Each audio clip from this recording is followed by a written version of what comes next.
Allahumma salli wa sallim ala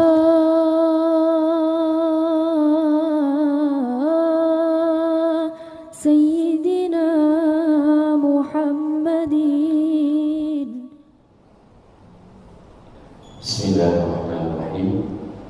Assalamualaikum warahmatullahi wabarakatuh.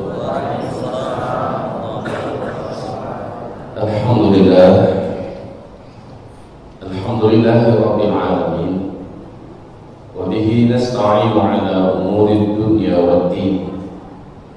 Asyhadu an la ilaha illallah wa asyhadu anna sayyidana wa habibana Muhammadan abduhu wa rasuluhu la nabiyya ba'dah. Qala Allah subhanahu wa ta'ala, ya ayyuhalladzina amanu taqullaha haqqa tuqatih wa la tamutunna illa wa antum muslimun.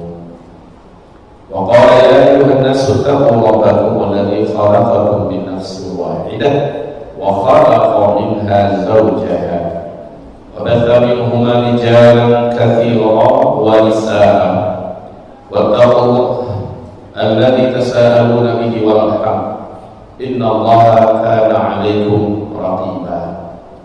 Wa qala ya ayyuhalladzina amanu taqullaha wa qulu qawlan sadida yuslih lakum a'malakum wa yaghfir lakum dhunubakum wa man yuti'illaha wa rasulahu faqad faza fawzan 'azima. Allahumma arhamna bil Qur'an. Wa sallallahu alaihi.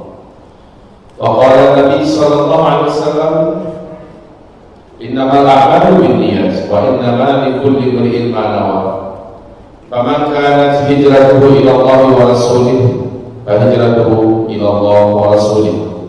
Wa man kanat hijratuhu lidunya yusibuha aw imra'atin yankihuha fa hijratuhu ila ma hajara ilaihi amma ba'du. Ma'asyiral muslimin, apa Allah sekalian, mukminin dan mukminat insyaallah, marilah kita memuji Allah Subhanahu wa taala dengan tulus dan setia. Kita sampaikan alhamdulillah bi ni'matihi tatimmus shalihat. Kemudian salawat dan juga salam kita untuk Habibillah Sayyidina Muhammad Rasulullah sallallahu alaihi wasallam. Allahumma shalli ala hadzal nabi wa ala alihi wa sahbihi wa man tabi'ahu bi ihsan ila yaumiddin. Ma ba'du. Pada hari ini kita dengarkan judul yang sensasinya luar biasa tinggi. Jelitan apa itu? Teriakan manusia di akhir zaman. Saya pikir teriakan manusia nanti di padang mahsyar, ya. Teriakan manusia di padang mahsyar memang banyak yang berteriak nanti di padang mahsyar, merintih, menangis, menyesal, melulung, melolong, yang mengaum, itu sangat banyak nanti di padang mahsyar. Tapi sekarang judulnya diarahkan ke sebelum kiamat, yaitu teriakan manusia. Kalau teriakan itu pada umumnya bentuk lain daripada ungkapan rasa perih, sakit dan sebagainya, ya. Terus akhir zaman kita harus sepakat bahwa ini memang akhir zaman dan ini tidak terbantahkan lagi, tidak bisa lagi dibantah. Kita tidak akan uraikan tentang akhir zamannya, tapi kita uraikan tentang kenapa ada jeritan itu, kenapa ada teriakan itu, apa yang menjadikan mereka berteriak. Mereka itu siapa? Manusia tadi kan? Manusia. Padahal jin dan syaitan juga memasuki era yang sama sekarang, era akhir zaman. Mirip juga dengan saya. Saya sudah kadung dilabeli oleh umat dengan sebutan Ustaz akhir zaman. Padahal tak nyadar dan saya label juga umat akhir zaman. Betul ya? Dan ini bapak-bapak, ibu-ibu, semuanya berhak disebut dengan bapak akhir zaman. ibu akhir zaman, pemuda akhir zaman, pemudi akhir zaman, remaja akhir zaman, anak-anak akhir zaman. Semua kita sekarang ini pantas dipanggil dengan atau dilabeli di belakangnya dengan akhir zaman. Politik akhir zaman, ekonomi akhir zaman, huru hara akhir zaman, cocok, semuanya masuk. Maka kalau buat judul apa saja itu, lengket saja akhir zaman di belakangnya selesai. Buat madu akhir zaman, ya kan? Buat herbal akhir zaman, pengobatan akhir zaman. Gampang amat sekarang. Lahir anak baru, anak akhir zaman. Itu informasi sekedar intermezzo sedikit buat Bapak Ibu. Anak saya paling terakhir, Abdul Malik Abdul Soleh akhir zaman. Ada akhir zamannya. Itu orang yang ke-18. Alhamdulillah. Mana alhamdulillah? Kaget ibu-ibu. Insya Allah dalam 4-5 bulan kita yang akan datang lahir dua lagi. Gak tahu nih laki-laki atau wanita. Insya Allah lagi akhir zaman. Jadi baiklah kajian kita sekarang tentang teriakan manusia akhir zaman. Nah, hamba-hamba Allah yang kami muliakan, mau tidak mau kita kembali menuliskan di papan tulis. Minta izin pada komandan-komandan kami ya, kita akan orang-orang papan tulis kita obrol-abrik papan tulis kita tentang di mana cerita-ceritanya itu nanti bertempat di mana. Alhamdulillah pekan lalu ini terkhusus di Masjid Al-Falah ini sudah sering kita menguraikan kajian akhir zaman ya, sudah sering. Alhamdulillah juga Ustaz Rahmat Bayuni juga sudah didatangkan, Ustaz Abu Fatihah Al-Adani, juga Ustaz Ihsan Tanjung. Ini Ustaz akhir zaman, mereka telah bercerita mungkin di Masjid Al-Falah dan di masjid lainnya. Jadi kami sangat yakin dan percaya yang kami uraikan sekarang fokus di tentang jelitan. Karena di balik jelitan itu harus ada solusi. Bukan hanya cerita saja, ini ceritanya. Tidak, mesti ada solusi. Spidolnya. Bismillah. Kami mulai dengan hadis yang kita semua sudah hampir hafal ya. Hadis dari Imam Ahmad tentang 5 fase. Jadi kami tidak akan mulaikan fase ini kecuali pas yang berkaitan dengan tema kita, yaitu hadis sahih riwayat Imam Ahmad. Nabi berkata, kamu sejak beliau diutus ya, sejak Nabi Muhammad diutus, kamu semua nanti akan menjalani 5 fase. Di 5 fase itu Nabi menguraikan fase pertama, yaitu fase nubuwah yang memimpin umat Islam langsung Nabi Muhammad SAW. Lamanya 23 tahun. Setelah itu kata Rasulullah, kamu masuk pada fase kedua. Fase kedua, fase umat Nabi Muhammad dipimpin oleh sahabat-sahabat beliau selama 30 tahun dengan konsep kekhalifahan. Fase khilafah ala minhajin nubuwah, sabda Rasulullah SAW. Setelah itu, setelah habis fase kedua, kamu masuk fase ketiga. Fase ketiga, umat Islam dipimpin oleh para khalifah yang menggunakan sistem kerajaan. Jadi gelarnya tetap sang khalifah panggilannya ya. Cuma sistem yang mereka pakai sudah sistem kerajaan.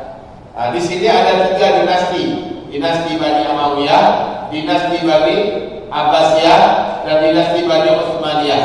Ada 3 dinasti. Lama waktunya 1227 tahun ya.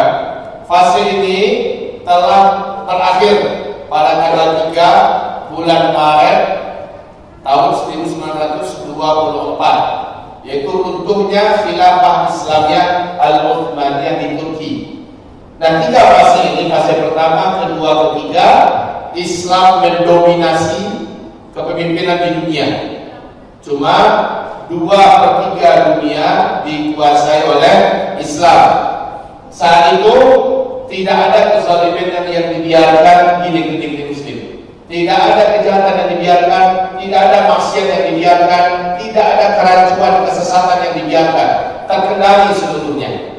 Peluang setan jin, setan manusia memperbanyak calon ahli neraka pada fase ini kecil sekali. Karena Islam memimpin, dan saat Islam memimpin, tanggung jawab pertama adalah jalan perintah-perintah Allah Subhanahu wa taala dalam kepemimpinan itu. Terus yang kedua, tidak boleh ada aliran-aliran sesat, kesesatan yang terbiarkan. Wajib dipadamkan api-api fitnah kesesatan itu. Itu tugas dan tanggung jawab pertama daripada kepemerintahan yang dipimpin di bawah pemerintahan Riyadhul Islam. Dan yang ketiga, tidak boleh ada kezaliman dan kejahatan yang dibiarkan. Apapun bentuknya, pasti padam. Nah, di fase ini setan jin dan setan manusia minim sekali mampu merekrut calon ahli neraka pada fase ini. Tapi setelah pemerintah Islam mendunia yang sifatnya global runtuh dan rontok dengan runtuhnya khilafah Islamiyah Al-Utsmaniyah di Turki, sejak ini berakhir, sejak itu kata Rasulullah, kalian masuk fase keempat.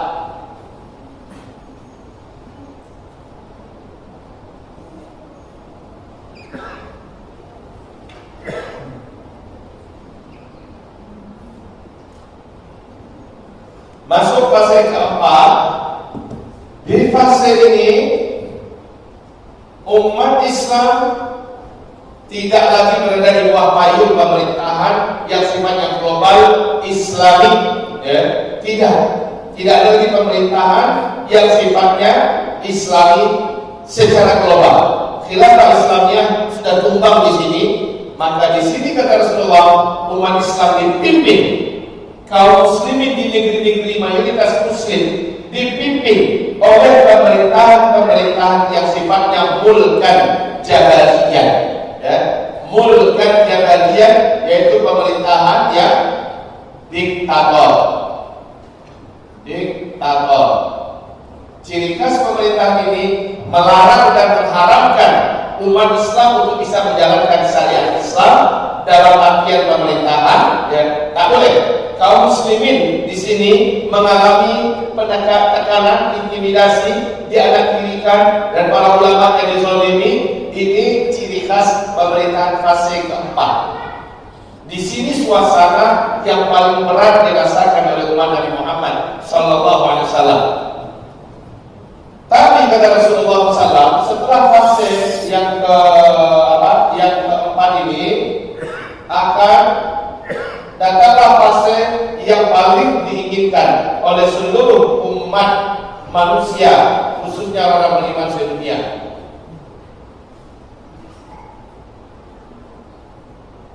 Yaitu fase kelima, bagi dunia ini bagaikan surga, amannya tidak tertandingi dan belum ada sejarah yang lebih aman daripada ini. Pada masa ini kata Rasulullah, tidak ada perang. Satu titik pun di bumi ini tidak ada perang pada fase kelima ini. Pada fase ini kata Rasulullah SAW, jangankan perang negara, perang kampung, dua orang lelaki saja tidak akan ada berkelahi di muka bumi ini. Allah Akbar. Fase kelima ini aman seaman-amannya. Bahkan binatang-binatang buas pun Allah jadikan jinak. Hewan-hewan berbisa pun Allah angkat bisanya. Serigala pun Allah jadikan dia malah mendampingi domba-domba yang tersesat untuk bergabung dengan komunitasnya. Lalu serigala ini kembali lagi bergabung dengan komunitasnya. Luar biasa aman. Sementara kekayaan yang ada di muka bumi Allah muntahkan ke permukaan bumi, sehingga tidak ditemukan lagi di bumi ini satu saja orang yang miskin. Ini fase kelima, ya. Jadi kalau ada orang yang ketakutan datang yang fase kelima, sakit jiwa, ya. Sakit jiwa, otaknya kena ini. Kenapa? Karena fase kelima ini dunia bagikan surga. Surga dan dunia ada di fase kelima. Fase kelima ini Allah janjikan dalam Al-Quran. Silakan dibuka kalau mau, surat An-Nur, surat 24 ayat yang ke 55. Nah, di sini Di sini tidak akan ada cerita-cerita kemelaratan, kemiskinan, tidak ada, karena di sini seluruhnya bahagia, seluruhnya senang. Orang yang tidak beragama, orang non muslim juga ada luasa. Bukan ada orang yang tidak beragama, ada di sini. Bukan tidak ada orang yang tidak mau masuk Islam, ada, tetapi mereka betul tenang dan bahagia hidup pada fase ini. Yang memimpin dan pemerintah adalah Islam. Sebagaimana yang Allah sebutkan di An-Nur ayat 55, pemerintahan ini adalah kembali kepada pemerintahan khilafah ala minhajin nubuwah, pemerintahan dengan konsep kenabian, ya, dengan sistem kekhalifahan. Kaum muslimin yang kami muliakan, fase kelima saya memang tidak akan lama, hanya berjalan 7 tahun, di hadis yang lain 9 tahun kata Rasulullah. Berarti tak lama, ya, hanya berjalan selama ini kami sebut dengan masa-masa aman. Masa-masa aman 7 sampai dengan 9 tahun. 7 sampai dengan 9 tahun. Sebentar sekali ya. Sebentar sekali. Di penghujung fase kelima ini, ada sebagai review saja ya. Di penghujung fase kelima ini terjadilah tanda besar kiamat yang nomor 7. Tanda besar kiamat yang nomor 7,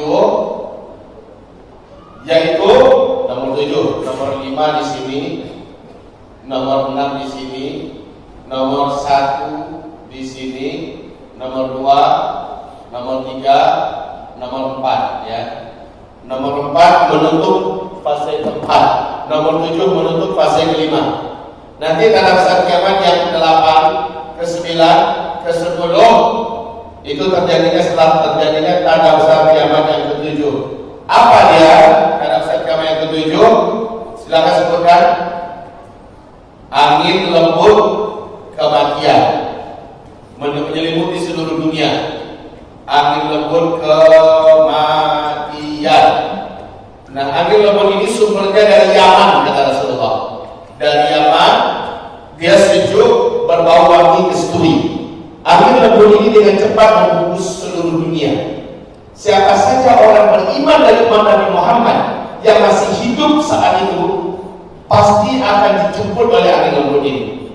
Walaupun orang yang berada dalam gua, di atas gunung, di tengah pulau, di tengah hutan, di lembah, di mana saja, asal ada iman di dalam dadanya, walaupun iman itu hanya seujung kuku, angin itu akan sampai kepadanya. Saat dia tersentuh oleh angin lembut nan wangi itu, terhirup olehnya, di tempat itu saat itu juga dia langsung tergeletak meninggal dunia. Maka di tanda besar kiamat yang ke-7 serentak seluruh orang-orang beriman sedunia meninggal dunia. Ya, seluruhnya meninggal dunia. Nah, tersisa nanti orang-orang yang tak kenal Allah sama sekali, orang-orang kafir, mereka yang menjalani dan terjadi tanda besar kiamat nomor 8, 9 dan 10, barulah kehancuran alam semesta, kiamat besar mereka yang akan menyaksikan. Kita umat Islam, umat Nabi takkan pernah menyaksikan kejadian kehancuran alam semesta atau kiamat yang menggelegar tersebut. Alhamdulillah. Itu loh kronologi singkatnya. Yang akan terjadi itu seperti itu. Kaum muslimin yang kami muliakan, sekarang mau kita cerita yang di sini apa yang di sini?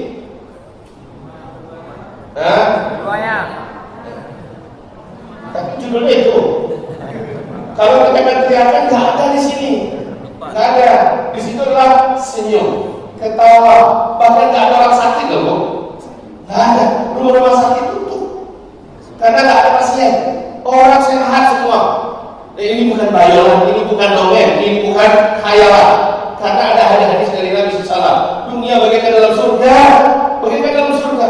Saking tenangnya di masa ini, wanita jalan kaki seorang diri, siang malam jalan kaki nggak ada yang ngerampok. Secantik apapun dia, nggak ada orang yang akan mengganggunya. Dari Hadramaut jalan kaki ke Mekah untuk melaksanakan ibadah haji tanpa menggunakan rombongan. Aman dia pergi, aman dia menasik haji, aman dia pulang, nggak ada yang mengganggu. Saking aman dia pada masa ini. Jadi sekali lagi saya ingatkan, kalau ada khilafah Islamiyah yang Allah janjikan dalam surat An-Nur ayat 55, tandanya orang itu kurang informasi yang benar dari Al-Quran dan hadis. Dia kurang mendalami, kurang duduk lagi, kurang mengilmui lagi. Kalau dia tahu, maka dia pasti akan mendapatkan hari yang macam ini muncul. Tapi ini pasti muncul. Ibarat matahari pasti mau terbit, saat malam sudah gelap menuju fajar, kemudian menuju syuruk, pasti matahari terbit. Walaupun banyak vampir dan dracula yang tak suka munculnya matahari, matahari tetap terbit. Nah, sekarang vampir dan dracula itu sedang bercuap di mana-mana. Bencinya luar biasa pada khilafah Islamiyah, takutnya luar biasa terjadinya pemerintahan Islamiyah kembali memimpin dunia. Padahal ini pasti Allah janjikan, hadis ini juga menceritakan. Oke ya, jadi fase kelima kita tak akan bercerita. Ya, kita tak akan bercerita. Cukup sebatas yang ada ini. Dan lagi pula di masa ini, ibu-ibu yang paling banyak di dunia. Ibu-ibu jumlahnya pada masa ini kata Rasulullah SAW 1/50. Satu orang laki-laki, 50 orang wanita. Masa senyum-senyum kayak ada peluang gitu ya. Cuma di masa ini ibu juga sudah, semua orang juga sudah seperti itu kok gitu ya. Udah gak begitu penting lagi. Ibu juga sudah sangat full keyakinan ini tidak. Persiapan sekarang adalah ibadah menuju akhirat. Ibu gak lagi mikir siapa yang akan jadi suamiku, siapa jadi suami anakku, gak akan mikirin banyak. Gak akan banyak. Kalau ada yang mau, balik-balik 1 nikah 4 ya. Kayaknya bapak itu sudah pergi semua. Kita kembali. Disinilah dia pembicaraan kita tentang teriakan-teriakan akhir zaman. Kenapa? Kalau di fase 1, 2, 3, dan 5 Islam memimpin dan menguasai dunia. Ya.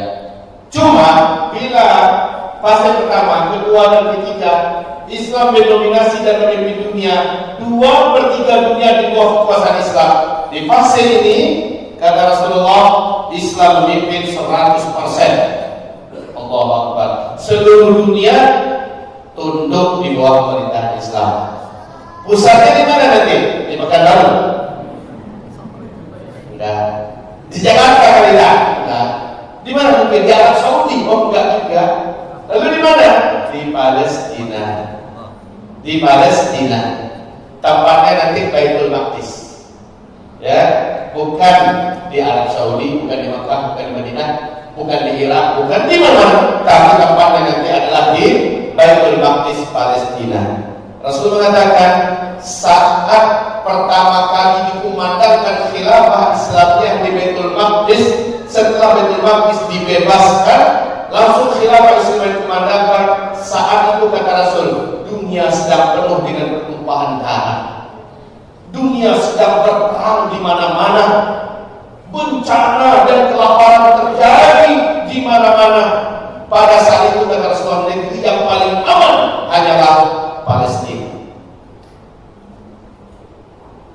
Makanya saya sering kalau ngaji nyampaikan, kalau ada yang bertanya ya, Buya, kemana kira-kira Buya mengarahkan kami hijrah nanti di akhir zaman? Saya katakan, kalau antum mampu, kalau anda sanggup, siapkanlah segala sesuatunya. Kalau terdengar khilafah Islam yang dikumandangkan secara resmi, diakui oleh seluruh ulama-ulama sedunia di Palestina, nanti ke sana kita kumpulnya. Kalau ada dana, kalau ada kemampuan, kalau nggak ada di sini saja. Cari pula cara di sini. Gimana caranya kita untuk bisa bertahan? Bukan karena selain Palestina semuanya kacau, betul. Indonesia kacau, betul, ya, betul, betul sekali. Di penghujung fase keempat, dunia penuh dengan teriakan. Mulai nih, di penghujung fase keempat, dunia penuh dengan teriakan, ratapan, bahkan saking beratnya kondisi saat itu kata Rasulullah. Orang beriman yang kuat imannya, lewat di kuburan dia berharap kalau dia yang ada di dalam kuburan itu. Saking beratnya hidup di atas tubuh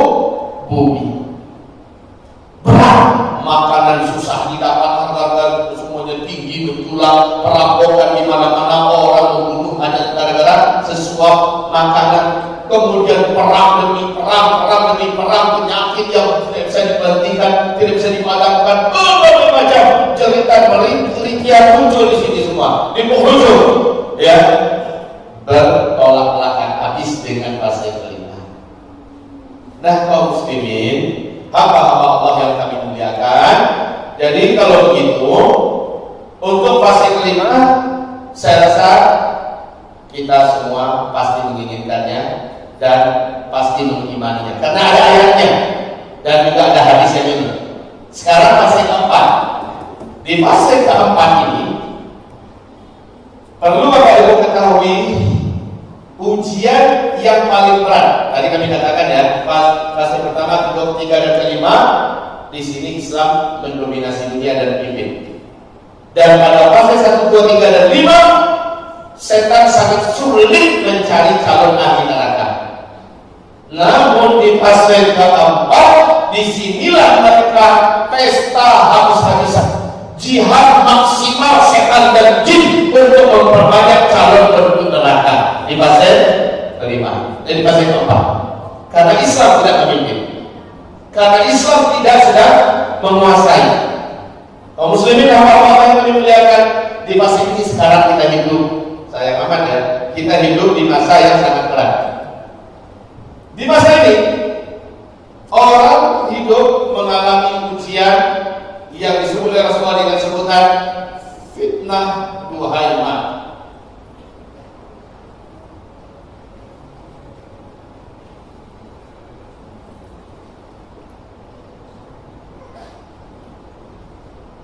Fitnah duhaimah. Apa artinya fitnah duhaimah? Bahasa Arabnya seperti ini. Fitnah ad-duhaimah.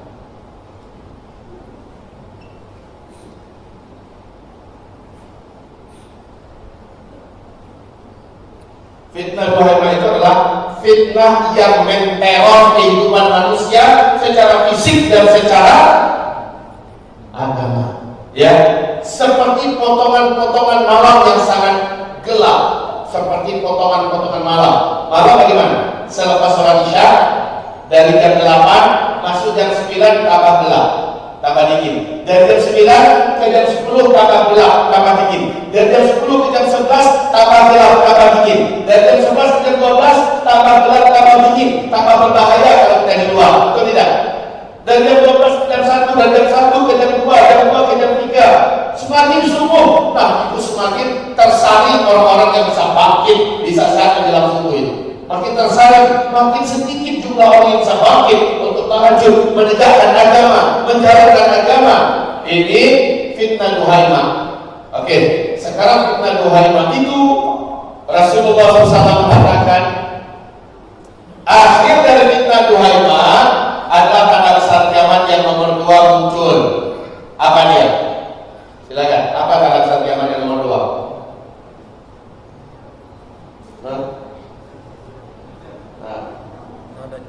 Bagus, itu dia. Yang pertama apa?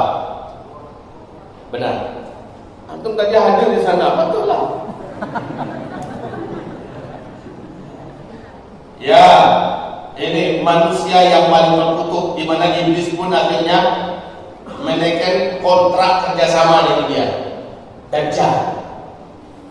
Puncak dan akhir dari fitnah duhaimah munculnya manusia ini, Dajjal, yang mengklaim dan mengaku-ngaku bahwa dialah Tuhan, Rabbul Alamin.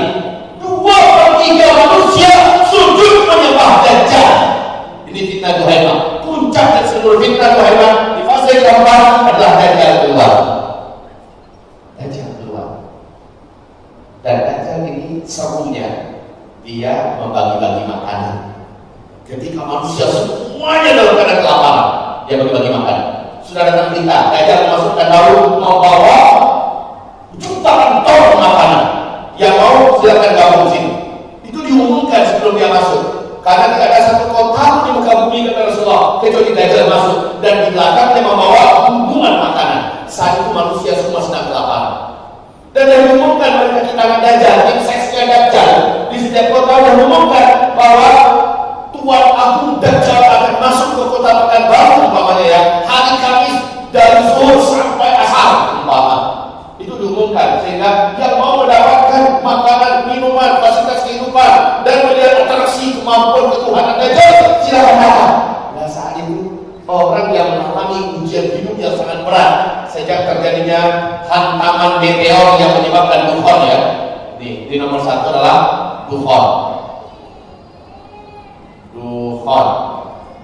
Dukhan ini karena adanya hantaman meteor yang menabrak bumi dan menimbulkan dukhan. Sejak dukhan menuju Dajjal, orang-orang susah untuk hidup di dunia. Kemarau dan paceklik panjang, kelaparan kota di mana-mana, setiap perebutan makanan, orang perang di mana-mana. Lalu datang Dajjal menawarkan kehidupan. Di samping Dajjal memiliki puncak sihir terkuat. Dengan tangannya dia bisa menyulap langit menurunkan hujan. Dengan tangannya dia bisa menyulap tanah yang tandus untuk tumbuh-tumbuhan dan hewan ternak pun bisa hidup. Dengan tangannya dia bisa mengatraksikan, membuat api dan menciptakan surga. Maka dia mengatakan, Allah Tuhan kalian yang selama ini kalian sembah. Orang-orang yang lemah iman pasti akan sujud dikasih oleh Dajjal. Tapi oleh kalian berapa kalian mau? Makanan, fasilitas kehidupan, silakan berapa kalian mau? Tapi iman kita sudah pindah. Iman kita sudah diangkat. Iman kita sudah siapa saja beriman dengan Dajjal sampai dia mati, dia tidak akan lagi pernah beriman kepada Allah dan dia kekal di neraka jahanam selama-lamanya. Orang yang paling banyak dari umatku menjadi pengikut Dajjal dan penyembah Dajjal adalah kaum wanita. Kaum wanita ini yang paling banyak nanti menjadi penyembah Dajjal. Ayo ibu dan sekarang banyak sujud pada Allah. Dan sekarang banyak ibu minta sampai nangis. Ya Allah, kalau memang di masa kami di Dajjal keluar, tolong selamatkan iman kami ya Allah. Tolong selamatkan iman kami. Kita kalau mati dibunuh, insya Allah kita masih selamat di akhirat kita, ya kan? Tapi kalau iman kita yang mati, iman kita yang hilang, tak ada yang bisa menyelamatkan kita lagi. Kita kekal di neraka jahanam selama-lamanya. Nah, bapak-bapak ibu-ibu yang kami muliakan, jadi dengan ini, ya, puncak daripada fitnah Duhaimah adalah Dajjal. Cuma Dajjal ini tak akan lama. Tak akan lama. Berapa lama Dajjal ketika dia muncul? Berapa lama? 40 hari. Diterjemahkan langsung oleh Rasulullah. Ya, perlu kita uraikan 1 tahun, 1 bulan, 2 minggu. Ulang ibu. 1 tahun, 2 bulan, 2 minggu. Gimana ceritanya kok bisa 1 tahun, 2 bulan, 2 minggu? Padahal dalam hadis Nabi cuma 40 hari. Gimana ceritanya? Karena kata Nabi 40 hari itu 1 hari pertama sama dengan 1 tahun, 1 hari kedua sama dengan 1 bulan, 1 hari ketiga sama dengan 1 minggu. Hari-hari berikutnya seperti hari-hari biasa. Jadi berapa? Kan dia kan 1 tahun, 1 bulan, 2 minggu. Sejak Dajjalnya muncul. Nah, Rasulullah bersabda, sebelum Dajjal muncul ke tengah-tengah kalian, rantai-rantai yang mengikat Dajjal terlebih dahulu lepas. Sekarang Dajjal dah lepas apa belum? Jawab Bu. Dajjal dah lepas apa belum? Lepas dari yang mana? Kata kami Qadari, kami berjumpa dengan Dajjal yang ada di tengah pulau laut Yaman. Saat itu dia ada di mobil tua di tengah hutan. Dajjal dalam keadaan terrantai, kakinya dirangkai dengan rantai besi yang besar dan berat. Tangannya juga dirangkai dengan rantai besi yang besar dan berat. Lehernya juga dibelenggu dengan besi yang besar dan berat. Sementara kekuatan dan kemampuan sihirnya juga masih ditahan oleh Allah. Dan saat itu Dajjal berkata, 3 tanda saya lepas nanti. Bila tanda ini sudah terjadi, berarti saya sudah lepas. Demi Allah Bapak Ibu, ketika tanda itu dalam hadis Sahih Muslim adanya di Palestina. Dan ketika tanda itu sudah saya periksa dengan 95 orang jamaah. Kami dengan jamaah-jamaah masing-masing suami istri dari Jakarta, dan kami pergi sama-sama. Di sana saya bawa istri, saya survei langsung ke tempat itu. Kami lihat dengan mata kami foto, dan kami tanya kepada warga masyarakat. Ternyata kata mereka, ini sudah terjadi beberapa tahun belakangan ini. Ayo sekarang antarkan kami ke tempat satu lagi, yaitu ke mata air Zuhar. Kata mereka, untuk apa ke sana? Kami mau melihat bagaimana kondisi mata air itu. Kata mereka, tak payah. Tak kayak ini setelah Malaysia ya. Tak usah, tak perlu. Kenapa? Sudah 2 tahun ini mata air sudah tidak boleh lagi mengeluarkan air. Makin merinding kami Pak. Karena itu syarat aja lepas. Dan Tiberias menyusut, kemudian dan semata air sudah tidak lagi mengeluarkan airnya. Dan itu sudah terjadi. Kemudian kami pun sengaja pergi ke kebun kurma Baisa, yaitu dekat perbatasan dengan Yordania. Kami lihat kebun kurma itu sudah tidak seperti dulu kata mereka. Sekarang kurma-kurma yang lama sudah pada mati, yang baru susah untuk membina menghasilkan buahnya, dan ini cenderung kepada tidak akan berbuah lagi. Masih tumbuh batangnya, tapi tidak berbuah lagi. Dan itu terjadi. Maka dengan ini, karena didukung oleh data-data yang lainnya, saya berkata Allah yang Maha Tahu. Saya meyakini saat ini laknatullah Dajjal ini sudah lepas. Itu keyakinan saya. Bila saya salah, Allah Maha Pengampun. Tapi dengan kata-kata yang ada, saya yakin demikian, saya sampaikan kepada kaum muslimin. Jika ini benar, saya sudah sampaikan kepada umat. Dan tidak salah juga kalau umat yakin dan percaya. Kenapa begitu? Di zaman Nabi Muhammad saja ada di antara sahabat yang malah yakin betul bahwa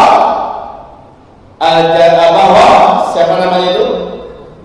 Ibnu Sayyad itu adalah Dajjal.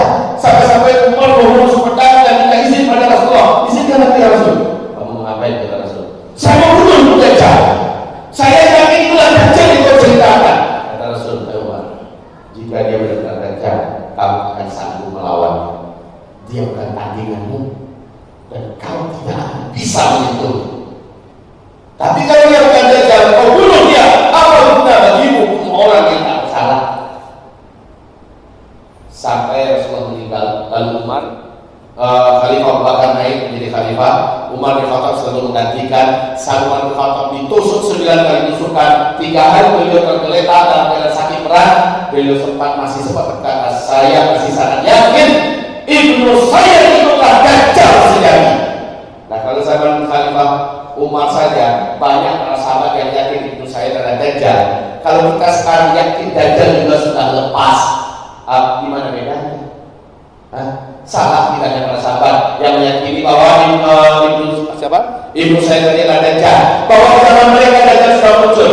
Rasul tidak membantah, sama-sama yang lain tidak membantah bahwa sudah ada Dajjal zaman mereka. Kalau di zaman ini kita menyampaikan kepada Bapak Ibu, hari ini Dajjal sudah lepas. Sebenarnya kita lakukan hal yang baru. Dan sekali lagi para sahabat sudah meyakini zaman mereka Dajjal sudah lepas. Dan itu tidak salah. Sementara tanda-tanda indikasi menunjukkan lepasnya Dajjal lengkap di zaman kita. Jadi bagi saya kita tinggal menunggu hantaman meteor lalu dukhon Dajjal. Baik kaum muslimin yang kami muliakan, kita kembali kepada topik kita. Dajjal hanya 1 tahun, 1 bulan, 2 minggu. Karena Dajjal ini memang tidak terkalahkan, maka satu-satunya manusia yang telah Allah siapkan untuk membunuh Dajjal hanyalah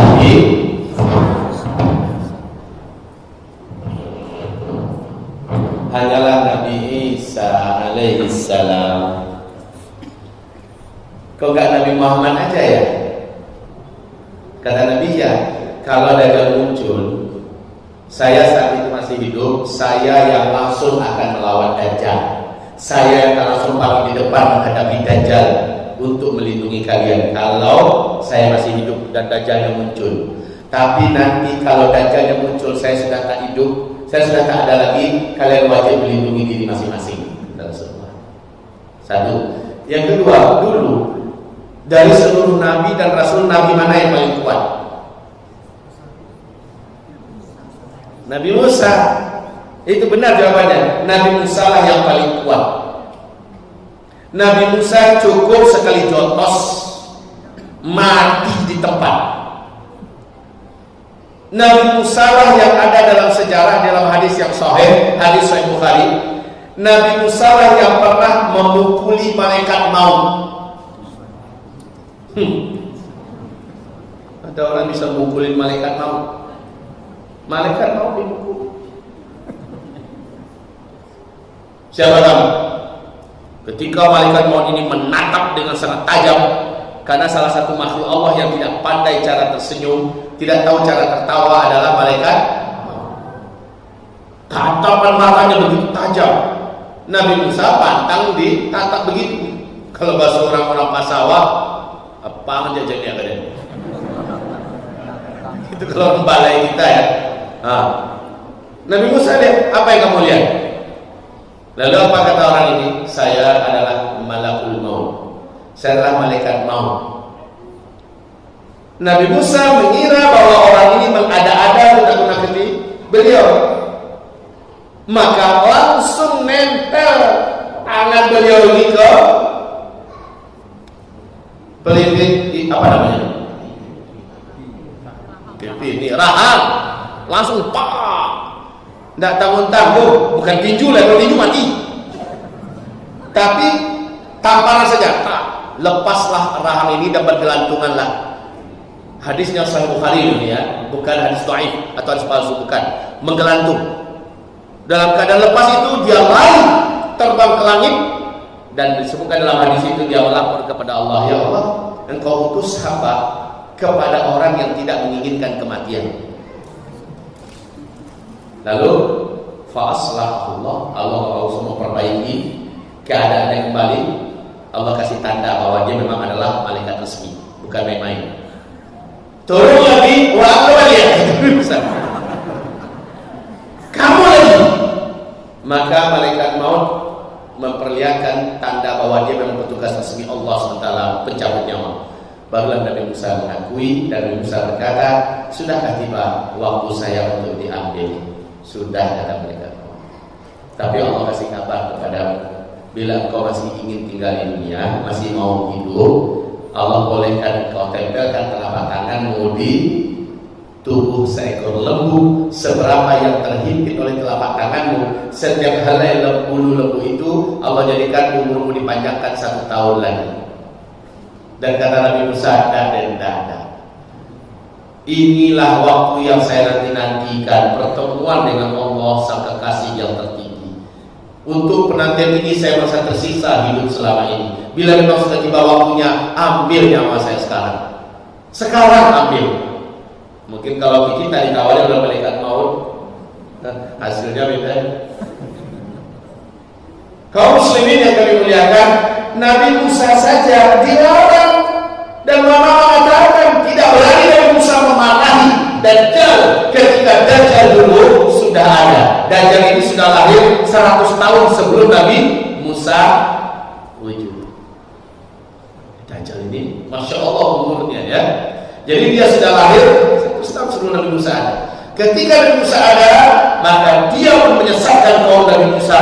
Kaumnya dihukum berat oleh Nabi Musa, sementara orang yang menyesatkan ini, yaitu si Dajjal ini, hanya diusir saja. Karena Nabi Musa tahu dia tidak akan bisa mengapa-apakan si Dajjal. Nah oke ya. Lalu kenapa Nabi Isa diberi mandat oleh Allah untuk bisa menghapuskan Dajjal? Karena orang yang diberi gelar Al-Masih ada 2, yaitu Dajjal dan satu lagi Nabi Isa. Al-Masih Isa alaihissalam, Al-Masih Dajjal. Kenapa sama-sama dipakai Al-Masih? Karena dua-duanya, yang satu menghapuskan iman yang ada di dada hamba Allah, yang kedua menghapuskan Dajjal dan seluruh kezaliman dan kejahatan di muka bumi. Isa alaihissalam menghapuskan pajak, menghapuskan kezaliman, menghapuskan Dajjal, menghapuskan semua kekacauan. Itulah Nabi Isa Al-Masih. Ya, yang satu Al-Masih yang negatif, yang satu Al-Masih yang positif. Al-Masih yang positif inilah Allah turunkan sebagai anti daripada Dajjal. Oke ya. Berapa jaraknya antara Nabi Isa dan Dajjal dan Nabi Isa?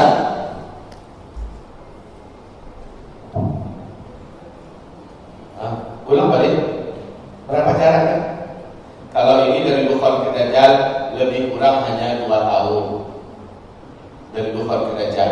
Dari Dajjal ke Nabi Isa berapa jaraknya? Lalu pokoknya ya itu tadi. Ya, 1 tahun tambah 1 bulan Ya, 1 tahun 1 bulan 2 minggu. Inilah jarak antara Dajjal ke Nabi Isa. Nabi Isa turun, langsung Dajjalnya diselesaikan oleh Nabi Isa alaihissalam. Matilah Dajjal di tangan Nabi Isa. Nabi Isa turun itu membawa tombak khusus untuk membunuh Dajjal. Dan Dajjal itu dibunuh di depan pintu Lut. Di depan pintu Lut. Sekarang pengumuman yang menggemparkan kepada Bapak Ibu. Israel ketika menjajah Palestina, mereka rebut sebuah kota yang mereka jadikan sebagai kota ibu kota mereka sebelum dialihkan oleh Amerika kemarin ke mana, Yerusalem ya, Tel Aviv kan ibu kota mereka. Nah di dekat situ mereka sebut ada sebuah gerbang, mereka dirikan situ pintu gerbang itu dengan Bab Elul. Bab Elul dalam hadis Nabi, Bab Elul yaitu pintu Elul. Disitulah Nabi Isa membunuh Dajjal. Sekarang pintu itu sudah ada, nama itu sekarang sudah ada. Mestinya kita harus lebih beriman dengan Rasulullah Sallallahu Alaihi Wasallam yang beliau katakan dulu nggak ada pembelum, tapi sekarang pembelum ada. Israel yang buat. Ya, dulu Nabi mengatakan bahwa kamu akan berperang dengan Yahudi dan kamu habisi mereka sehabis-habisnya. Setelah Dajjal dibunuh, seluruh para tentara Yahudi dan orang-orang yang berafiliasi kepada Dajjal seluruhnya akan lari ketakutan. Orang-orang Yahudi sembunyi, dan persembunyian mereka yang paling aman adalah pohon-pohon kharqat. Orang Yahudi nanti akan menanam pohon kharqat jutaan batang. Ternyata benar. Sekarang siapa yang masuk ke Palestina, siapa yang pergi ke Palestina akan menemukan sangat banyak pohon-pohon kharqat ditanami oleh pemerintahan Israel di sana. Tinggi-tinggi pohon kharqat. Akan ukuran berapa luas hektarnya mereka tanam di pohon kharqat. Kenapa? Karena mereka yakin inilah pohon kemenangan, inilah pohon pelindung kita nanti di akhir zaman. Iwan tak ada. Kalau mereka tahu bahwa pohon kharqat ini tempat berlindung dari kejaran kaum muslimin, berarti kan mereka percaya dengan hadis kan? Seharusnya mereka beriman aja lah, kan begitu? Masuk Islam itu selesai. Kenapa mereka untuk supaya selamat dari serangan orang Islam di akhir zaman? Satu-satunya makhluk Allah yang tidak akan bersuara saat mereka nanti bersembunyi adalah pohon ini nanti namanya banyak. Kalau mereka tidak percaya, kenapa tidak beriman aja kepada Rasulullah? Lalu bersyahadat itu tidak. Ini yang kami katakan tadi untuk apa? Tak berkata. Kalau nggak ngerti bahasa Minang, otaknya itu berkulis. Baik kaum muslimin yang kami muliakan. Nah, rintihan itu dari mana? Rintihan dan teriakan itu kalau dari sini ini terakhir. Rintihan terakhir itu adalah di Ya'juj dan Ma'juj. Ini tanda besar kiamat yang nomor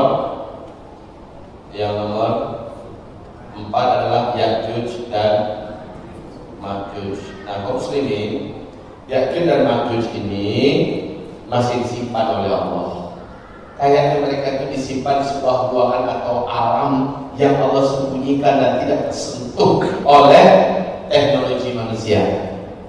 Yang mereka Allah lepaskan saat itu jumlah mereka kata Rasulullah dalam setiap 1000 orang manusia 999 yang adalah Ya'juj Ma'juj satu jumlah kalian. Jadi nama saudara siapa? Nama Yogi. Anggaplah kemampuan bela diri beliau sama dengan Tony Jaa, sama dengan Bruce Lee, sama dengan Jackie Chan. Anggaplah kemampuan beliau sama dengan Sam Ho. Siapa lagi? Terserah, pokoknya hebat bela diri. Sementara Ya'juj dan Ma'juj ini yang mereka tahu cuma adalah bunuh, dan mereka ahli dalam perang. Jumlah mereka pun kata Rasulullah dalam 1000 orang manusia, satu kalian 999 adalah mereka. Maka kata Allah kepada Nabi Isa, hai Isa, larilah cepat. Bawa orang beriman bersamamu, sembunyi hai Isa. Hari ini Ya'juj dan Ma'juj telah lepaskan, tidak ada yang bisa melawan mereka. Jadi saat itu, inilah pernyataan terakhir umat manusia, di mana siapapun yang dijumpai oleh Ma'juj, saran apapun ribu sabaraha rancang ribu sakian rancangnya kapal tidak dari di pantai itu. Dia tidak akan naksir melihat kita. Kita pegang uang banyak, emas banyak, dia tidak akan bisa disogok. Yakin dan Makjud pokoknya selama ini adalah selain yang Makjud pantai. Makanya kita kelihatan terakhir manusia. Penentu fase keempat. Inilah kelihatan terakhir manusia. Bagaimana cara selamat? Kalau cara selamat dari Dajjal, amalkan ini, amalkan ini, amalkan ini, amalkan ini. Sudah pernah diajarkan oleh saya, sudah pernah menyampaikan di sini. Ustaz-ustaz yang bicara akhir zaman sudah pernah menyampaikan. Tapi kalau Ya'juj Ma'juj tidak ada solusinya kecuali sembunyi. Itu aja, Bu. Sampai nggak dia bukan baru nanti? Sampai nggak? Dari mana kamu? Tahu dari mana? Karena kata Nabi SAW, tidak ada satupun bumi ini, tidak sejengkal bumi manapun di bumi ini yang tidak akan disentuh, yang tidak akan diinjak oleh Ya'juj dan Ma'juj. Berarti nyampe dia ke sini, nyampe dia ke pedalaman pedalaman Rumbai, ke pedalaman pulau Meranti, suku-suku Dayak sampai. Nah, mereka ini kata Rasulullah SAW, mereka ini nanti akan membunuh siapapun yang mereka temukan. Nah, awas ya, awas. Di sini ada kematian sudah tajam, mati karena perang, bencana dan sebagainya. Yang paling banyak mati di sini laki-laki. Puncak mati itu adalah Ya'juj dan Ma'juj. Ketika fase kelima, yang paling banyak tersisa adalah wanita. Laki-laki banyak habis itu di sini. Yang paling banyak habis laki-laki adalah Ya'juj dan Ma'juj. Jadi ada beberapa komunitas manusia nanti yang tidak mampu melawan. Percuma, Ya'juj Ma'juj tidak akan terlawan, tidak akan bisa dilawan. Pasti mati juga. Cara yang aman adalah sembunyi. Nah, cara sembunyi yang paling benar adalah dari Ya'juj Ma'juj. Di mana kita cara sembunyinya? Dari Ya'juj Ma'juj. Di mana kan?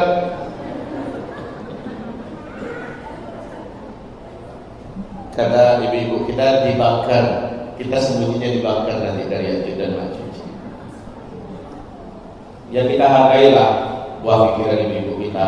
Sudah siap bakarnya? Sudah dibangun sekarang? Belum? Terserah.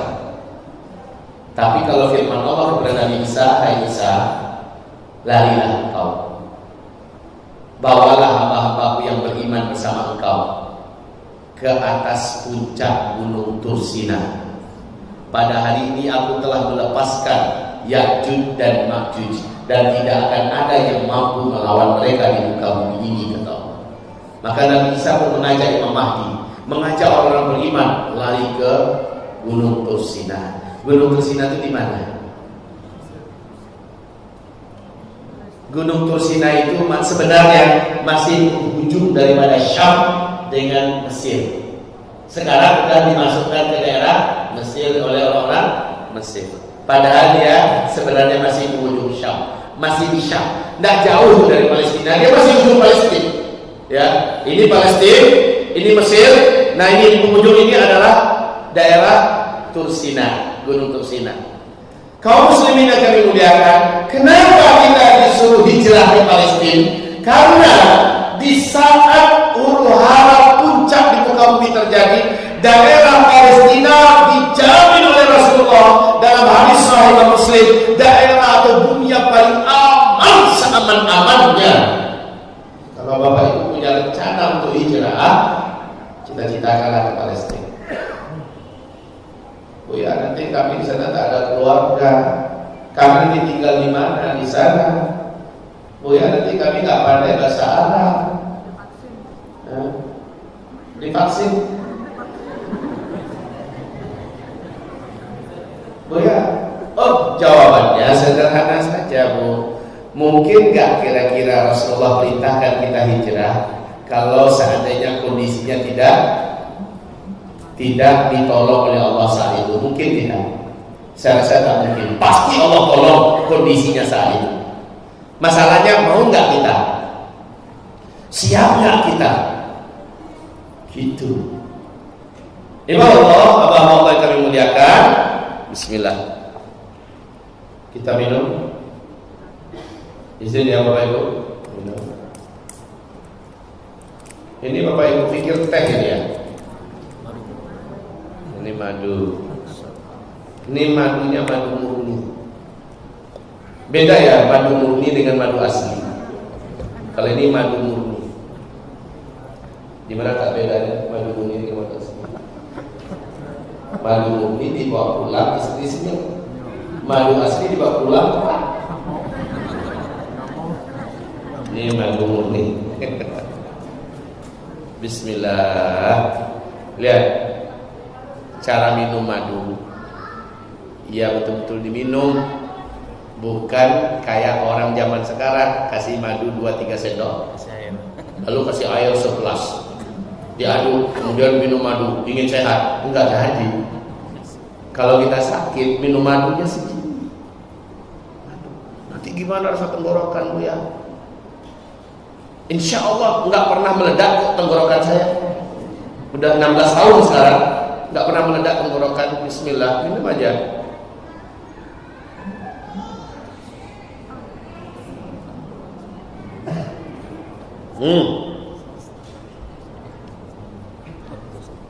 Gitu minum madu Pak.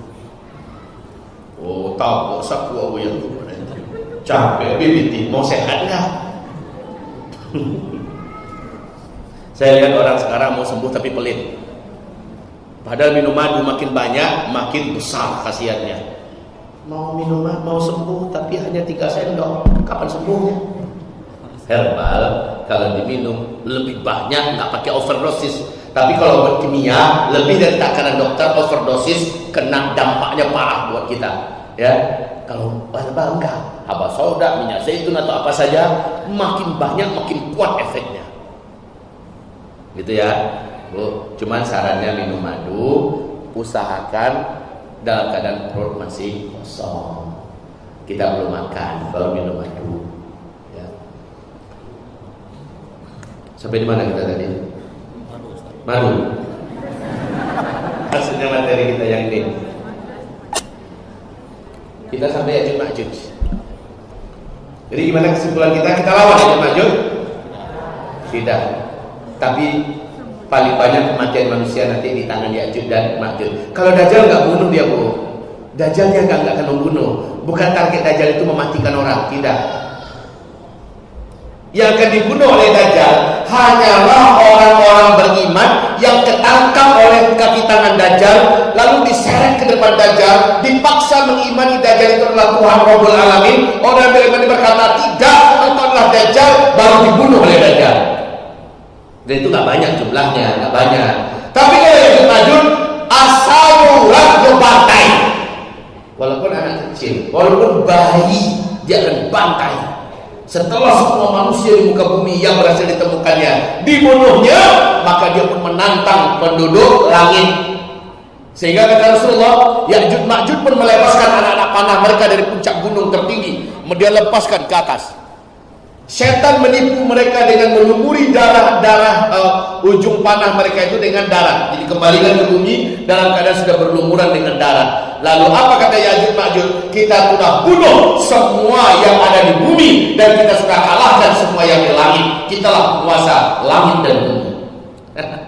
Itu Ya'juj Ma'juj. Nah, dalam kondisi ini Nabi Isa alaihissalam, coba bayangkan angka kematian ya. Angka kematian ketika itu, kata Rasulullah, ketika Nabi Isa mendengarkan suasana sepi, sudah berhari-hari, sudah bermalam-malam di atas gunung Tursina, tak ada terdengar lagi keributan suara gemuruh dan riak di bawah sana, ada sepi. Itu berkat doa Nabi Isa alaihissalam. Nabi Isa angkat tangan tinggi-tinggi di atas gunung Tursina, ya Allah, Ya Allah, hanya Engkaulah yang mampu membinasakan Ya'juj dan Ma'juj. Karena kata Rasulullah, sejauh mata memandang yang dilihat oleh Nabi Isa dan orang beriman dari atas gunung Tursina, Ya'juj dan Ma'juj, orang Arab semuanya dibantai, orang Afrika dibantai, kemana-mana itu masuk membantai, kemana-mana masuknya Ya'juj dan Ma'juj membantai, sehingga saking banyaknya jumlah manusia yang dibantai, hampir-hampir orang-orang Arab sudah tidak ada lagi orangnya. Kemudian doa Nabi Isa, Allah mendatangkan kuman, penyakit, virus dalam satu malam itu kepada Ya'juj dan Ma'juj, serentak Ya'juj dan Ma'juj mati. Satu bumi Ya'juj dan Ma'juj mati. Lalu Nabi Isa menyuruh seseorang, siapa yang paling berani turun ke bawah cari informasi ada apa sebenarnya. Saya sudah datang Bu, Pak. Jadi saya sudah datang ke Tursina. Memang hawanya beda di daerah tepian itu ya. Kayak ada semacam aura yang sangat suci ya, aura yang sangat agung. Saya sudah merasakan situ, kami menangis. Kami berapa ya? 95 orang menangis di bawah, di tempat di mana Nabi Musa menerima wahyu. Ya. Jadi ketika itu di sini ada semacam kapal raksasa yang sangat tinggi. Kami di bawah. Kami berjalan di situ. Ini mengelilingi, dan ini semacam ada gerbang raksasa di atas bukit itu. Pergi melingkar ke sana, dan memang tidak akan bisa orang yang sudah bersembunyi di balik, susah saya menggambarkannya ya. Di balik sana itu tidak akan bisa dia melihat pemandangan yang ada, karena mereka juga tertutupi oleh dinding-dinding yang tinggi dan terbuka bukit itu. Sehingga Nabi Isa meminta siapa yang lebih berani di antara kalian turun dengan resiko saya dibunuh oleh Ya'juj dan Ma'juj. Lihat ada apa di bawah, kok sunyi sepi. Setelah Nabi Isa berdoa ya, ternyata orang itu balik kepada Nabi Isa melaporkan bahwa Ya'juj dan Ma'juj seluruhnya telah berkelimpahan jadi mayat. Maka Nabi Isa pun menginstruksikan semuanya turun. Turunlah, sehingga kata Rasulullah tidak ada satupun tempat yang bisa diinjakkan oleh Nabi Isa dan orang beriman untuk melangkahi mayat. Saking bentuk tumpuknya mereka. Jadi tapak kaki itu tak bisa diikat tanah. Saking banyaknya jumlah Ya'juj dan Ma'juj. Baku, parah, melonggong-longgong, serak-serak. Apa bahasa Indonesia kali ini? Tumpah tindih ya. Rapat ada tumpah tindih. Sehingga tak ada tempat lagi yang bisa Nabi Isa pijakan. Itu satu banyaknya jumlah Ya'juj dan Ma'juj. Pertanyaan Bapak Ibu adalah, di mana mereka sekarang? Kok tak kebaca oleh sekelilin kita? Kan sudah ada tim dari Inggris, dari Prancis, dari beberapa negara Eropa bersama dengan Mesir dan beberapa negara di Timur Tengah untuk mencoba mendeteksi tempat mereka. Kok tak ketemu? Saya kapan saja saya menjawab, kalau bagi Allah, kalau Allah yang sedang atur, semuanya sangat. Ibu tahu doa Nabi Isa setelah itu, setelah memakai yang sebanyak-banyak apa, Nabi Isa nyadar tidak ada tenaga manusia di bumi yang bisa membersihkan bumi dari bangkai Ya'juj dan Ma'juj. Kalau menggali kuburan sampai kapan gali kuburan? Kalau dikatakan ke laut, dilempar ke laut, siapa mana tenaganya? Orang banyak dibantai. Sekali lagi Nabi Isa katakan, ya Allah, bersihkanlah bumimu ini ya Allah dengan kuasa-Mu. Setelah Nabi Isa berdoa, di siang hari bolong itu langit masuk menjadi gelap gulita segelap-gelapnya, bagaikan tengah malam yang dikelilingi oleh awan yang maha pekat, bagaikan tak ada lagi bintang, tak ada sedikit pun cahaya pada siang hari bolong itu. Ada apa gerangan? Dari langit turunlah burung-burung raksasa yang jumlahnya sangat banyak, berlapis-lapis mereka turun. Burung itu kata Rasulullah, lehernya mirip sekali bentuknya dengan leher onta, besar lehernya juga sebesar leher onta. Udah kebayang nggak? Seperti apa kira-kira besarnya burung tersebut? Jumlahnya sangat banyak di langit, turun ke bumi menukik dan mengangkat mayat-mayat Ya'juj dan Ma'juj di bawah terbang. Sampai di sini saja hadisnya. Tidak diberitahu kepada kita kemana dibuang bangkai-bangkai itu, kemana dibawa, apakah dibawa ke laut atau dibawa ke langit, ke angkasa. Tidak ada lagi informasi. Hadisnya hanya sampai Allah datangkan burung-burung yang mengangkat bangkai-bangkai yang di dalam Nabi tersebut. Selesai. Pertanyaan sekarang, langit yang terang benderang langsung gelap gulita seperti malam yang gelap. Tidak ada satu pencahayaan matahari yang tembus. Saking banyaknya. Pertanyaan, di mana malam itu Allah simpan sekarang? Betul tidak? Sama tidak? Di mana ya iman itu sekarang Allah simpan? Jawabannya Allahu a'lam. Selesai.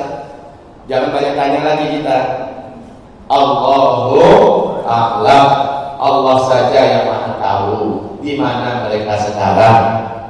Walaupun tembok dan benteng dari antara dua gunung yang dicaur oleh Zulkarnain yang agung dari gunung ke gunung itu sudah ditemukan sekarang, yaitu antara Azerbaijan dengan Armenia. Di situ ditemukan memang tembok yang terbuat dari besi yang dibungkus sekarang dengan es. Memang sudah ditemukan, tapi dari bawah itu nggak ada kehidupan. Cuma dulu Ibnu Battuta ketika dia mendekati, dia mendengarkan suara hidup dari sebelah sana. Dan beberapa warga yang mendekat, kalau kami mendekat, kami akan mendengarkan suara hidup di sebelah sana. Masalahnya ketika sudah ada helikopter, ketika sudah ada drone, sekarang ketika ada orang yang sangat memberani mencoba melangkah ke sebelah, tak ada hubungan kehidupan apa-apa.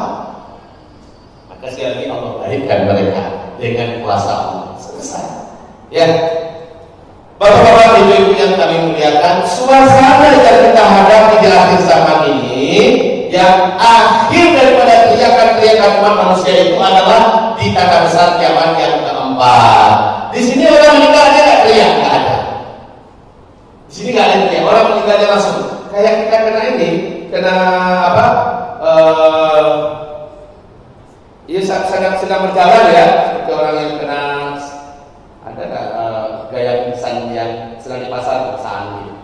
Ya, yang sedang di mall dia pingsan, sedang belajar dia pingsan. Kan ada orang yang macam itu kan.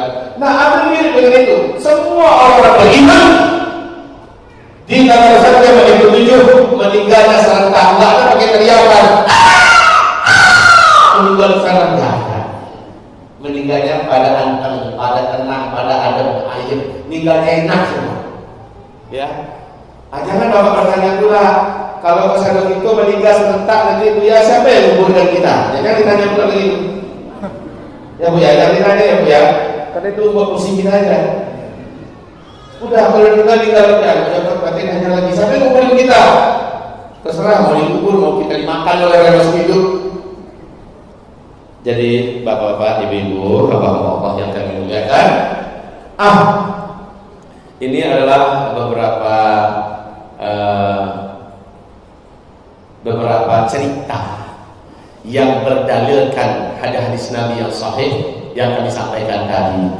Lalu supaya nilai teriakan kita tidak hina di mata Allah Subhanahu wa taala, teriakan berganti dengan doa. Ya, cerita berganti dengan air mata zikir, ridho. Terus terang saya katakan, kalau sekarang ini Bu, saya kalau melihat ada orang meninggal dunia sekarang ini sementara dia muslim ya, soleh, meninggal dunia dia, demi Allah Bapak Ibu, saya cemburu kepadanya. Saya cemburu kepadanya. Dia orang beriman, dia orang muslim, meninggal dunia dia sekarang, saya cemburu kepadanya. Kenapa?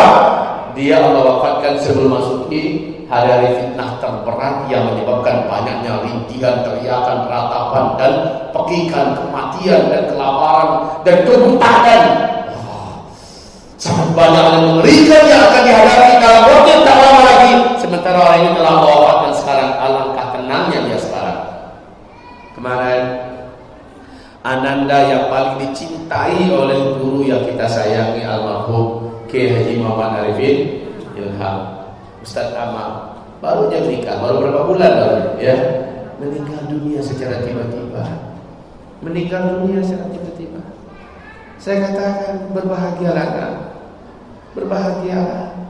engkau telah berjumpa dengan sang kekasih Rabbul Alamin Allah Azza wa Jalla, dan engkau berjumpa dengan ayahandamu yang saleh, berbahagialah. Ya walaupun tentu ada pihak-pihak yang sedih, tapi saya lihat ibundanya tegarnya luar biasa ya. Saya lihat ibundanya tegar luar biasa, istrinya Masya Allah. Tapi intinya kita kembali pada topik kita. Kalau ada orang meninggal dunia dalam keadaan beriman, dalam keadaan soleh, cemburu kita sekarang. Ya Allah, selamat, selamat. Saya langsung katakan begitu, selamat, selamat. Tapi kalau ada orang meninggal dunia dalam keadaan maksiat, asailah. Begitu, saudaraku, Bapak Ibu yang kami muliakan, yuk kita menguatkan doa kita kepada Allah SWT. Kuatkan doa kita. Ya Allah, lindungi hamba dari Dajjal, lindungi keluarga hamba dari Dajjal, selamatkan hamba dari fitnah akhir zaman. Jangan kau biarkan hamba murtad, jangan kau biarkan hamba sesat, jangan kau biarkan hamba menjadi fasik dan ahli maksiat. Ya Allah, lindungi hamba, jangan sampai hamba termasuk yang menyimpang, jangan sampai hamba yang lemah dan tergoda lalu menjadi sesat di akhir zaman ini. Doa yang banyak, doa yang banyak. Sekarang paling banyak doa, ya. Ibarat Allah yang kami cintai. Sebentar lagi kita akan doa bersama. Tapi saya berikan Bapak Ibu, itu asli itu jam. Asli itu. Jam 2:30. Saya mau ajak Bapak Ibu berdoa, mau? Kita doa bersama ya. Tapi sebelumnya Bapak Ibu yang dimuliakan, saya mau ajak Bapak Ibu untuk satu, mengumumkan kepada Bapak Ibu semuanya bahwa kemarin erupsi Gunung Semeru sudah terjadi. Ngeri ya kalau kita tonton di TV, Allah ya. Kemudian tentu saja hal yang semacam ini, tontonan yang semacam ini agak rutin terjadi di bulan Desember. Di mana-mana itu terjadi. Di berbagai belahan bumi sekarang ini banyak bencana alam besar terjadi. Namun saya sendiri secara pribadi dengan tim sudah memasrahkan diri kepada Allah. Kami ke depan ada beberapa titik dakwah yang menegangkan tempatnya, mengerikan, juga penuh dengan ancaman. Saya katakan kalau saya meninggal dalam perjalanan dakwah, mudah-mudahan itu meninggal yang baik, karena ancamannya mengerikan. Tapi ya, kita masukin, kita tawakal kepada Allah. Tolong didoakan saja kami dan para saudara kita yang lain dijaga oleh Allah Subhanahu wa Ta'ala. Yang kedua, Bapak Ibu yang kami muliakan, pesantren kita untuk putra dan putri sudah mulai dibuka sekarang ini pendaftarannya. Bagi yang punya anak dan cucu taman SD, silakan daftarkan anak-anaknya di pesantren Al-Hufaz di Payakumbuh, Sumatera Barat. Silakan daftarkan anaknya putra dan putri taman SD dan taman SMP. Untuk tahun ini, tahun baru ini ada 2 jalur. Jalur pendidikan yang Al-Quran, jalur pendidikan yang ulum syar'i. Ya. Baik, alhamdulillah ada informasi baik. Baik Bapak Ibu yang kami muliakan, silahkan datangi, kunjungilah tempat kita. Putri tempatnya di tengah kota, dan kami sudah melakukan segala hal yang bisa membuat keamanan mereka insya Allah di tingkat nomor 1. Kemudian yang putra itu tempat saya tinggal sekarang dan keluarga di Kabupaten Lombok Kota, di Sayakawe. Jadi kalau ada yang berkunjung ke sana, tafadhol, ahlan wa sahlan, ya, sambil melihat kondisi keadaan, mendatangkan anak jika tertarik. Dan yang ketiga Bapak Ibu yang kami muliakan, masjid kita alhamdulillah sudah cantik, sudah megah dan terhitung menyenangkan, nyaman. Masjid yang kita bangun dalam 1,5 tahun selesai. Di pesantren kita di Sayakawe masjidnya. Tetapi sekarang tempat berwudunya ini masih darurat, masih pakai seng, Pak wudunya masih bisa dipanasi matahari dan disiram hujan. Jadi masih darurat. Nah sekarang kita ke belakangnya lakukan pelebaran masjid sekaligus tempat berwudu dan juga ruangan perpustakaan dan ruangan baca. Itu yang sekarang sedang kita kerjakan. Bapak Ibu, kami mengajak Bapak Ibu semua, ayo kita gotong royongi sama-sama masjid Allah itu. Setuju Bu? Kita gotong royongi bersama-sama. Berapapun yang Bapak Ibu ikut andil, ada nama Bapak dan Ibu di dalam masjid itu. Setiap kali amal terjadi di sana, sholat tahajud, puasa bersama, buka bersama, baca Quran dan halaqah Quran di masjid itu aktif dari subuh sampai jam 10 malam. Itu halaqah Quran. Bayangkan pahala yang akan diterima oleh setiap yang punya aset amal soleh di dalam sana. Maka dengan ini pada siang hari ini saya kembali mengajak ibu, ayo tambah tabungannya, tambah tabungan akhiratnya. Percaya dan titipkan kami yang akan membantu membawakannya buat Bapak Ibu nikmati kelak pada hari kiamat. Setuju Bapak Ibu? Silakan bantu dijalankan oleh tim ikhwan dan akhwat kita. Itu yang kotak-kotak emas sekarang dijalankan oleh akhwat kita. Masukkanlah dalam tabung-tabungannya. Kemudian yang dari ikhwan tafadhol, ikhwan. Baik, sebelum sambil ini jalan, kalau ada pertanyaan silakan, kalau ada yang mau bertanya silakan Pak.